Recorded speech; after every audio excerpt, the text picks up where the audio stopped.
యేసు వచ్చింది మతాలు మార్చడానికి కాదు.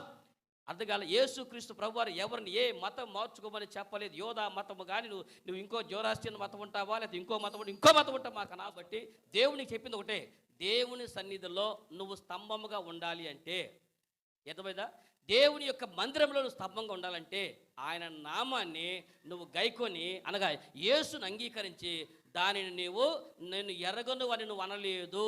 ఏమని రాశాడు అక్కడ చెప్పండి, ఏమని రాశాడండి? దేవుడు నేను ఎప్పుడు స్తంభంగా చేస్తాడంట? యేసుక్రీస్తు ప్రభువును వాక్యాన్ని అంగీకరించిన వ్యక్తులు ఆయన ఎవరో నాకు తెలియదు నువ్వు అనలేదు. నువ్వు చిన్నోడివే, నువ్వు బలవంతుడు కాదు, నీకు పెద్ద బలం లేదు, నువ్వు పెద్ద ఆస్తిపరుడు కాదు, నీ పెద్ద సంఘం కూడా కాదు.